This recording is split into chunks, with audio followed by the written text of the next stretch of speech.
On va plus loin dans l'essentiel avec Ziad Limam, directeur du mensuel Afrique Magazine. Afrique Magazine, dont je vous rappelle la une en ce mois de décembre, l'Afrique du futur à l'heure de l'intelligence artificielle. Bonjour Ziad. Bonsoir. Face à vous, Bruno Darou, chroniqueur international à France 24. Bonjour Bruno. Bonjour Raphaël. Au sommaire, on attend toujours la réponse russe aux dernières évolutions du plan de paix américain pour l'Ukraine. La présence parmi les négociateurs de l'Union européenne n'augure rien de bon, prévient d'ores et déjà le porte-parole du Kremlin. Et puis Donald Trump, lui, surprend à nouveau avec une oraison funèbre en forme de critique acerbe contre le réalisateur assassiné Rob Reiner. Le président américain qui alimente les discussions à Washington. Son état de santé est-il chancelant, décadent? A-t-il des difficultés cognitives, ce qu'il a longtemps reproché à Joe Biden? Les dernières déclarations de sa directrice de cabinet, Susie Wiles, qui semble le comparer à la personnalité d'un alcoolique d'après les journalistes de Vanity Fair, en tout cas des guerres rassurantes. C'est tout de suite l'essentiel.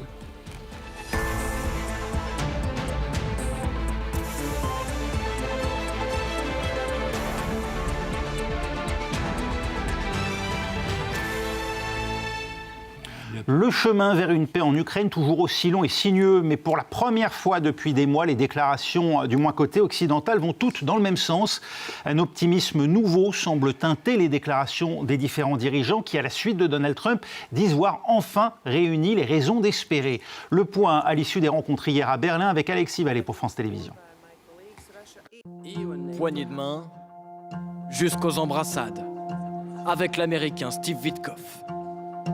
Volodymyr Zelensky prêt à sacrifier l'adhésion de l'Ukraine à l'OTAN pour obtenir de solides garanties de sécurité après un éventuel cessez-le-feu.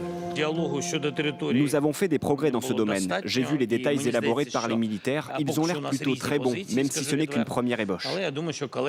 Des garanties fortes et acceptables pour la Russie selon un haut responsable américain. Ces échanges semblent donc constructifs, sauf sur un point. Il y a eu suffisamment de discussions concernant les territoires et il me semble que pour l'instant, nous avons des positions différentes, je le dis franchement. Le chancelier allemand, quant à lui, voit en ces pourparlers un espoir. Nous avons désormais une chance d'aboutir à un véritable processus de paix pour l'Ukraine. Ce plan est encore modeste, mais l'opportunité est réelle. Optimisme partagé par Donald Trump, qui s'est entretenu avec Volodymyr Zelensky. Nous avons eu de nombreuses conversations avec le président russe Poutine et je pense que nous sommes plus proches aujourd'hui d'un accord que nous ne l'avons jamais été. Le Kremlin a dit attendre d'être informé par Washington des résultats de ces pourparlers, tout en émettant d'avance de fortes objections. Et hier, des sources côté américain se disaient convaincues que Moscou accepterait le plan remanié par les Européens et les Ukrainiens. Sonia Dridi est avec nous en direct de Washington. Des informations que dès hier, vous aviez relayées, Sonia. Oui, nous avons participé à une conversation avec d'autres correspondants de la Maison-Blanche, avec deux hauts responsables américains qui étaient en effet très enthousiastes. Ils nous ont parlé de conversations très positive à Berlin, mais ce qu'ils ont dit précisément, c'est que selon eux, la Russie était prête à accepter des garanties de sécurité fortes pour Kiev, semblables à celles de l'article 5 du traité de l'OTAN, et que selon eux également, la Russie était prête à accepter que l'Ukraine rejoigne l'Union européenne d'ici 2027. Donc ils étaient très positifs, mais ils n'ont pas non plus dit exactement que la Russie allait accepter cet accord. On a senti aussi une certaine prudence de la part de Donald Trump hier lorsqu'il s'est exprimé dans le bureau ovale. Il a dit qu'on n'avait jamais été aussi proche d'un accord, et puis juste après il a dit mais à un moment la Russie dit qu'elle veut mettre fin à cette guerre et puis ensuite elle change d'avis. Pareil pour l'Ukraine. Et puis ces hauts responsables nous avaient dit que Donald Trump ne voulait surtout pas mettre la pression sur l'Ukraine sur la question des territoires, que la décision finale reviendrait à l'Ukraine. Mais depuis le bureau ovale, hier, lorsque la question a été posée à Donald Trump sur ces territoires, il a seulement dit qu'ils avaient été déjà perdus par l'Ukraine. Donc on sent que le président américain veut continuer de mettre la pression sur Kiev pour que l'Ukraine cède sur cette question des territoires, et des discussions doivent se poursuivre aux États-Unis, a priori à Miami ce week-end, notamment sur cette question des territoires. Merci, vous restez avec nous Sonia Dridi. Bruno Darou, hier donc côté américain on se disait optimiste sur le fait que Moscou souhaite parvenir à un accord et éventuellement sur des bases assez proches, en tout cas, de ce qui a été concédé aux Ukrainiens à ce stade par les Américains. Aujourd'hui, le Kremlin indique n'avoir toujours pas pris connaissance des détails et surtout, il semble peu disposé à accueillir ce plan avec bienveillance compte tenu de la présence des Européens. Oui, en fait, c'est ça. Le Kremlin réagit aux propositions européennes, dit on a lu des choses dans la presse, mais nous, on n'a rien reçu, donc on ne réagit pas officiellement. Et puis, alors, suite aux entretiens de Berlin, effectivement, le Kremlin a fait savoir aujourd'hui que, à la présence active des Européens dans les négociations, en fait, n'augurait rien de bon.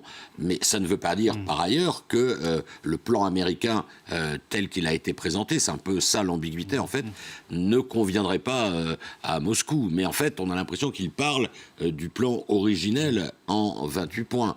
Et puis, il y a toujours les deux questions essentielles. Alors, on a l'impression qu'on a un peu progressé sur la première, la question des garanties de sécurité. Mais est-on vraiment sûr que Moscou va accepter le mécanisme qui est proposé, d'une part? Et puis, il y a l'épineuse question des territoires. Vous avez entendu Volodymyr Zelensky il y a quelques minutes dans le sujet qui a été diffusé sur le Donbass, sur la partie du Donbass qui est encore aux mains des Ukrainiens, qui finalement pourrait être une zone de neutralité économique. Enfin, Volodymyr Zelensky a dit tout ça, franchement, pour nous, c'est, si j'ose dire, c'est niette pour l'instant. Donc, optimisme, oui, ça bouge un peu. Les Russes, visiblement, ne sont pas contents que les Européens, c'est plutôt à mettre à leur actif, réussissent envers et contre tout quand même à sauver leur siège à la table des négociations, réussissent à être pris en compte bon gré, mal gré par les Américains. Mais de là à dire qu'on est tout proche d'une paix, voilà. Après, Donald Trump, en plus, on a l'habitude, c'est pas la première fois qu'il dit on est tout près d'un accord, je suis très optimiste, et puis finalement ça change. Oui, sauf que là, on entend Friedrich Merz, côté européen, même Volodymyr Zelensky disait avoir progressé sur ses garanties de sécurité. Ziad Limam, c'est un optimisme exagéré à ce stade ? Non, je pense qu'on est dans le dur, c'est-à-dire on est dans le... encore une fois, sans être dans le secret des conversations, mais on sent bien qu'on est dans le dur, c'est-à-dire sur les vraies questions qui se posent. On sent qu'il y a beaucoup de confusion aussi parce que le format évolue en permanence, c'est-à-dire on passe d'une discussion entre Trump et Poutine à une trilatérale, puis une quadrilatérale avec les Ukrainiens qui reviennent, puis la réunion de Berlin, puis l'apparition quand même... notable quand même du chancelier allemand qui prend la main sur le dossier en Europe, ce qui était pas écrit il y a quelques mois, mais il est aussi celui qui, semble-t-il, a les moins mauvaises relations avec Trump, donc il joue il arrive à faire le dialogue, mais je crois qu'on est clairement sur les deux vraies questions, c'est-à-dire l'Union européenne, pour les Russes, tout ça, c'est... Bon, certes, pourquoi pas, mais la vraie question, c'est l'OTAN. Ça, c'est sorti de la discussion, donc ils ne rentreront pas dans l'OTAN. La deuxième question, c'est les garanties sécuritaires, mais si elles reprennent des modalités OTAN, c'est compliqué pour la Russie. Et la troisième question, c'est les territoires. Et là, je pense que je pense que les Ukrainiens seront prêts à s'aborder n'importe quelle discussion qui les mettrait dans une position humiliante de rendre des territoires qu'ils n'ont pas perdus. Oui. C'est-à-dire parce que c'est la clé pour Moscou, c'est d'afficher une victoire qu'ils n'ont pas sur le terrain. C'est-à-dire de dire, ça c'est chez nous. Non, pour le moment, c'est pas chez eux, donc c'est compliqué. D'où l'ambiguïté de cette zone économique libre proposée par les Américains, qui marquera un désengagement des Ukrainiens sans pour autant une conquête russe de ces territoires. Oui, c'est ça. En fait, les Américains, quand même, apparemment, se sont rendus compte que la première proposition qu'ils avaient acceptée, que ce bout de l'oblast de Donetsk, qui est encore entre les mains des Ukrainiens, où vivent quand même 250 000 personnes, mais ils avaient dit, écoutez, oui, dans le package, ça ira aux Russes. Vu quand même la résistance très ferme des Ukrainiens, finalement, ils ont proposé, c'est intéressant d'ailleurs, avec Donald Trump, c'est toujours une zone économique libre, alors que le problème n'est pas fondamentalement économique, même s'il y a des intérêts économiques dans cette zone. Mais là-dessus, on voit, pour le moment... Parce que pour moi, c'est presque devenu la question principale, cette question des territoires. Il y a le problème de base, qui est un problème de principe, c'est-à-dire qu'une annexion par la force soit reconnue, alors de facto ou de jure d'ailleurs, c'est pas toujours précisé. C'est déjà inacceptable sur le plan des principes pour l'Ukraine. cette histoire de zone économique, visiblement, pour le moment, Volodymyr Zelensky n'en veut pas. Donc, moi, je veux bien qu'on soit tout proche d'un accord, que les choses bougent, mais à ce stade, il y a quand même des choses assez réconciliables. C'est vrai qu'on a progressé alors, sur l'OTAN, mais l'Ukraine n'adhérera pas à l'OTAN avant 20 ans, je crois. Bon, donc ça peut éventuellement être accepté par Moscou. Et les garanties de sécurité, moi je suis d'accord avec Ziad, si c'est un système qui n'est pas l'OTAN, mais qui ressemble fortement aux procédures de l'OTAN avec l'article 5. Donc une solidarité, voilà. Solidarité militaire, enfin d'assistance militaire. Et puis alors il y a la proposition européenne, là, je crois que le Kremlin n'a pas vraiment réagi, parce qu'il dit que c'est pas encore officiel, d'une force multinationale qui serait en gros coordonnée par les États-Unis. Là, il y a peu de chances aussi que Moscou accepte quand même. Oui, c'est pourtant l'accord aujourd'hui entre Européens. Ziad Limam, l'Europe ne peut pas faire moins que participer à un mécanisme de réassurance pour l'Ukraine ? Non, mais on revient de loin. Oui. On était out complètement. Donc, par habileté, par résilience, par quand même aussi peut-être... ce qu'on sous-estime beaucoup, c'est aussi des appareils diplomatiques qui sont assez performants, qui sont assez opérationnels, qui connaissent les dossiers. Donc il y a une espèce d'habitude aussi, malgré tout, de travailler ensemble. Donc on arrive à survivre et on arrive à reposer la centralité du conflit, c'est-à-dire c'est un conflit européen. Quand même, et deux, à proposer des mécanismes de sécurité ou de forces intermédiaires, intérimaires sur le terrain, qui seraient plus ou moins sous contrôle. Alors là, on rentre vraiment dans le dur aussi. Et qui contrôlerait les Américains, pas les Américains ? On revient à la vieille discussion gaullienne sur qui contrôle quoi. Enfin bref. Et puis, il y a l'éléphant dans le magasin, je veux dire, le truc de dingue, c'est qu'il n'y a pas de discussion directe entre l'Ukraine et la Russie. Et le conflit, c'est quoi ? C'est l'Ukraine et la Russie. Et on voit bien qu'on tourne autour de la réalité, de la densité de ce conflit. C'est-à-dire qu'on essaye d'éviter de mettre Volodymyr Zelensky en face de Poutine et Poutine en face de Zelensky pour arriver à un véritable processus de paix. Et pour le moment, on est dans une espèce d'encerclement du processus par des idées, etc.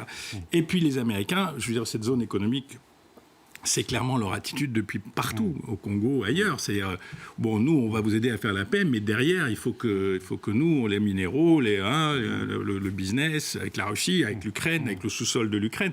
Donc là aussi, ça va être difficile pour les Européens de tenir leur cap.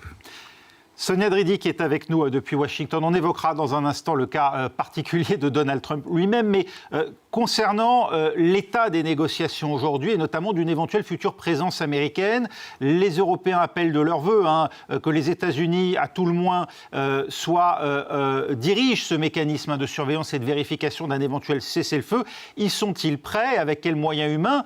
Sachant que lorsqu'on remonte au mois de février dernier, Donald Trump, à l'époque, se disait prêt à envoyer des ressortissants américains sur place, non pas pour y assurer les conditions de la paix, mais à des fins économiques, précisément dans ces zones, peut-être à des fins d'extraction, mais dont la seule présence, finalement, garantirait, d'une certaine manière, à l'Ukraine une forme d'intégrité. Ah, il y a un problème avec Sonia Dridi, juste au moment de la question. On va continuer d'évoquer en tout cas la situation, je le disais, avec Donald Trump. Peut-on se fier au président américain pour trouver le chemin de la paix ? Rien n'est moins sûr, tant Donald Trump montre des signes inquiétants ces derniers jours, surpris en train de s'assoupir dans plusieurs réunions. Voilà qu'il choque jusqu'aux élus républicains en publiant sur sa messagerie Truth Social une oraison funèbre, pour le moins acerbe, envers le réalisateur Rob Reiner. Je vous rappelle qu'il a été retrouvé mort assassiné avec son épouse à leur domicile de Los Angeles. Des propos qu'il a réitérés à l'oral, malgré la levée de bouclier. Écoutez. Eh bien, je n'étais pas du tout fan de lui. C'était une personne dérangée en ce qui concerne Trump. Il disait, et il savait que c'était faux. En fait, c'est exactement le contraire. Que j'étais un ami de la Russie, contrôlé par la Russie. Vous savez, c'était le canular russe. Il était l'un des instigateurs de cette affaire. Je pense qu'il s'est nui à lui-même sur le plan professionnel. Il est devenu comme une personne dérangée, le syndrome de dérangement de Trump. Je n'étais donc pas du tout fan de Rob Reiner, sous quelque forme que ce soit. Je pense qu'il était très mauvais pour notre pays. Il a franchi la ligne rouge, Zeliman. Je crois qu'il s'en fiche complètement. C'est-à-dire que le fait même de réitérer ce qu'il a écrit, c'était beaucoup plus violent que ce qu'il dit. Mais en fait, il s'en fiche. Les lignes rouges, il n'y en a pas. Les limites, il n'y en a pas. Il sait que quand il parle comme ça, il y a toute une partie. Alors c'est vrai, il y a des sénateurs qui disent oui, quand même, on y va un peu fort. Il y a une élite intellectuelle républicaine classique qui trouve que c'est un petit peu excessif, qu'on aurait pu dire les choses autrement, et puis que la tragédie d'une famille ne mérite pas, quelles que soient les opinions, que d'un raisonnement raisonnable. Mais la base MAGA, celle qui pèse pour lui, celle qui compte pour lui, raccord, il n'y a pas de problème. Reiner, c'est des gauchistes, c'est des dangereux, c'est des ils nous insultent, ils ne nous comprennent pas. En plus, l'intellectuel cinéaste de Los Angeles, cette ville détestée par le MAGA système, Californie, détestée par le MAGA système. Donc pour moi, il n'y a pas de souci. Après, la vraie question, c'est que si on cherche un peu toutes les indices, il y a quand même, vous avez parlé de moments de grande fatigue. C'est un monsieur qu'on voit plus debout aussi, je ne sais pas si vous avez remarqué, il est tout le temps assis maintenant, il est assis dans son bureau, il reçoit des gens assis qui sont debout derrière lui, alors c'est peut-être une mise en scène ou peut-être une difficulté. Il y a quand même beaucoup moi, pour être poli, de verbiage dans ce qu'il dit, c'est-à-dire que de temps en temps, on comprend vraiment rien. Bon, après, c'était déjà le cas dans le premier mandat, mais ça s'accélère. Il a l'âge qu'il a. En général, ça s'améliore pas, je suis désolé de le dire, avec l'âge. Donc oui, il y a un souci de cohérence, d'âge du capitaine, et aussi, surtout et au fond, encore une fois, le fait qu'il s'en fiche. C'est-à-dire que c'est pas son problème. Notre discussion, là, c'est pas son problème. Cette discussion aux États-Unis n'est pas son problème. Il pense qu'il a raison. D'abord, il a l'ego trip qui est au maximum. Il pense qu'il a raison. Il pense qu'il parle à sa base. Il pense que sa base le soutient. Pas de problème. Je ferai réagir Bruno Darroux dans un instant, mais Sonia Dridi nous a rejoint par téléphone. Sonia, aujourd'hui, comment réagit-on à ces déclarations de Donald Trump? Zélimam nous dit à l'instant, Donald Trump finalement se fiche de ses réactions, sa base, quoi qu'il arrive, le soutient.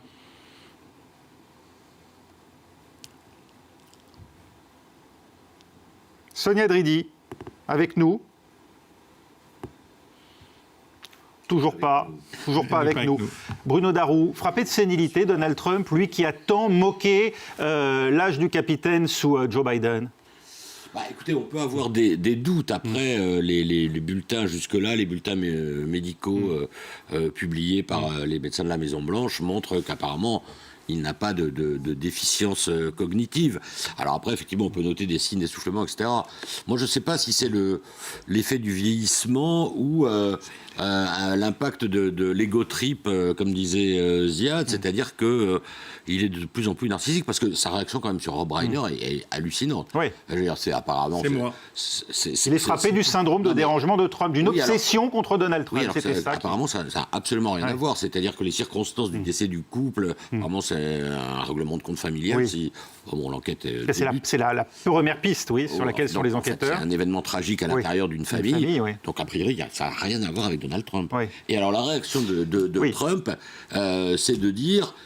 finalement, c'est presque, on a presque l'impression, s'il est mort, c'est parce qu'en fait, il était atteint du dérangement. Parce que Rob Reiner était en fait démocrate, de conviction personnelle, et voilà, donc un adversaire politique pour Donald Trump. Et puis, alors, certes, il n'y a pas de ligne rouge, mais enfin, quand même, quand on est président des États-Unis, quand on voit par ailleurs la réaction de Barack Obama, voilà, il y a aussi des questions de décence, mais comme disait Ziad, on a l'impression que tout ça, quand quelqu'un meurt, comme disait l'autre, quand on meurt, tout le monde est un héros, tout le monde est beau, etc. Il y a une part d'hypocrisie là-dedans. Mais enfin, il y a aussi une part de respect pour la douleur des proches, etc. Là, Donald Trump, non. Et c'est un espèce de narcissisme absolument incroyable, quand même. Est-ce que Sonia Dridi est avec nous depuis Washington? Oui, Sonia, si vous me voyez, voilà, je suis là. Vous êtes réapparue, Sonia. On évoquait la situation de Donald Trump après ses déclarations incendiaires à l'encontre de Rob Reiner, le réalisateur retrouvé mort donc aux côtés de son épouse. Il a d'ailleurs renchéri à nouveau, malgré certaines contradictions au sein même de son propre camp. Zélimam nous disait à l'instant, il s'en fiche, Donald Trump, parce que quoi qu'il arrive, il parle à sa base. Aujourd'hui, il n'y a pas de réaction plus virulente?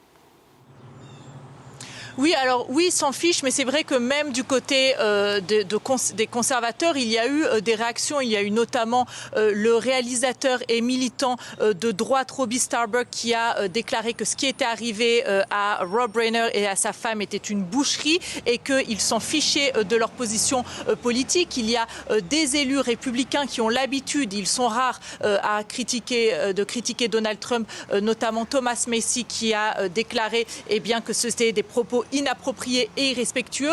Donc oui, la plupart des électeurs de Donald Trump n'ont pas été forcément touchés par ces propos, mais ça a quand même dérangé certaines personnes au sein du camp conservateur qui, pour beaucoup, n'osent pas le dire publiquement. Et d'ailleurs, on sait que Donald Trump est habitué aux propos outranciers. Et aujourd'hui, dans Vanity Fair, il y a une interview assez surprenante et très révélatrice de sa chef de cabinet, Susie Wiles, qui dit que Donald Trump a une personnalité d'alcoolique, même s'il est réputé pour ne pas boire. Et donc, ça contribue à expliquer un peu ce caractère très particulier de Donald Trump, qui est habitué à insulter ses opposants et même certaines personnes de son camp. Oui, d'ailleurs, les articles se multiplient sur Donald Trump qui s'assoupit pendant les réunions, des signes éventuels aujourd'hui de défaillance du président américain. Est-il frappé de sénilité à son tour ?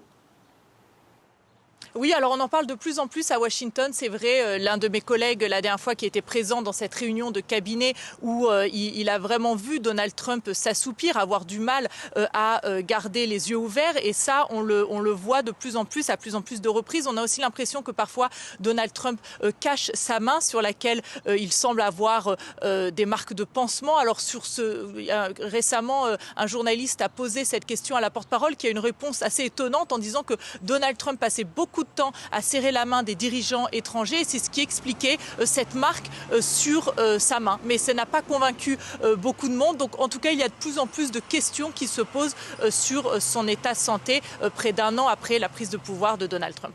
Si c'est la trace laissée par Emmanuel Macron en 2017. Merci beaucoup, Sonia Dridi, avec nous en direct de Washington. Ziad Limam.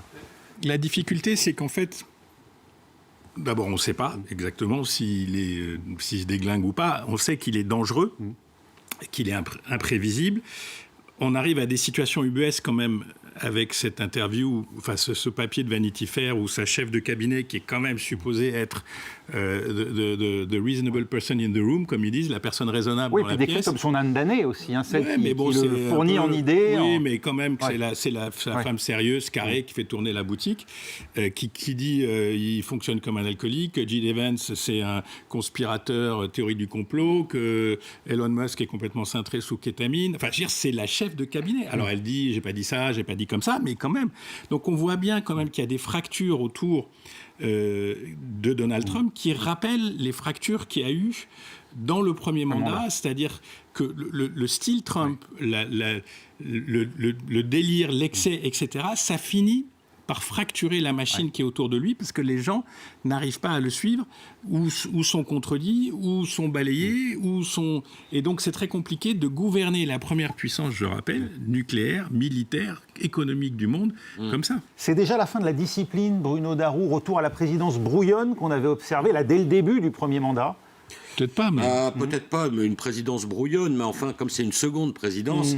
Une présidence forcément où il y a des appétits déjà pour la suite, notamment entre J.D. Vance, Marco Rubio, qui serait déjà plus ou moins en compétition pour la primaire républicaine. Si Donald Trump ne se représente pas, il ne peut pas le faire selon la Constitution. Apparemment, je crois que c'est justement dans l'article de Susie Wiles où parfois il dit que peut-être qu'il va se représenter, mais en fait il fait comprendre que ça l'amuse parce que ça rend les gens totalement fous.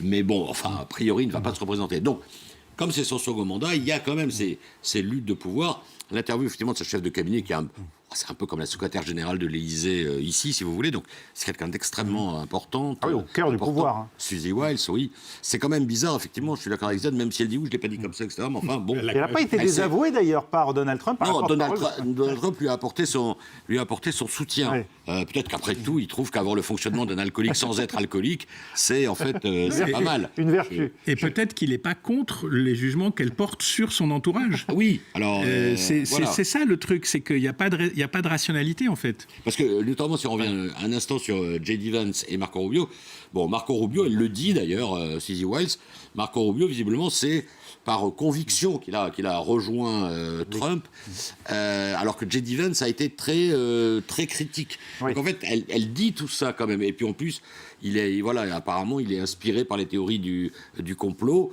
Donc effectivement, de là à se demander si Suzy Wiles n'est pas... Bon, elle dit un petit truc sur Trump, mais qui pour Trump n'est pas forcément insultant, puisque de fait, il n'est pas alcoolique. S'il est un peu imprévisible, bon bah voilà. Mais en fait, c'est peut-être un sous-marin qui envoie des messages, notamment pas très aimables à l'égard de J.D. Vance. On serait déjà dans la préparation de 2028. Les Américains, ils ont une expression pour ça, c'est lame duck, c'est le canard boiteux, c'est-à-dire qu'en fait... Mais normalement, il n'y est pas encore. Oui, mais il a les élections mi-mandat, donc il n'arrête pas de dire publiquement qu'il va les perdre, il le dit, comme si ça d'ailleurs ne posait aucun problème particulier. Donc en gros... Il redit à tous ces barons du Parti républicain, personnellement, vous pouvez dégager, moi, je serai toujours là. Mais quand même, on sent, comme tu disais, c'est-à-dire que la bagarre pour la succession se coalise. On sent aussi que les démocrates, ou les multiples partis démocrates, parce que je pense qu'il y en a vraiment plusieurs maintenant, sont en train de monter en régime pour la bagarre. Il y a un gouverneur de Californie, il y a un maire à New York, il y a une maire qui a été élue à Miami alors que c'est la ville la plus... Et sur des endroits où il avait gagné lui à 25%, les partiels, il se retrouve avec des candidats qui gagnent à 8%, 10%, y compris dans le Deep South. Donc on sent que la bagarre pour l'Amérique est en train de se restructurer parce que quand même, le président, sauf coup d'État, il en a essayé un, il peut essayer un deuxième, sauf coup d'État, ne peut pas se représenter. Et là, c'est la faiblesse du camp MAGA. Parce que c'est pas si simple d'être Trump, même s'il a des héritiers. Et voilà, et puis en démocratie, c'est le deuxième mandat, c'est toujours compliqué, on est bien placé pour le savoir en France. Voilà. Merci Bruno Darroux, c'est le mot de conclusion. Merci également Ziad Limam, que nous retrouverons en début d'année prochaine, puisque c'est la dernière. Voilà, on va plus loin, s'arrête à la fin de cette semaine pour la trêve des fêtes de fin d'année, mais je vous retrouve demain soir, même heure.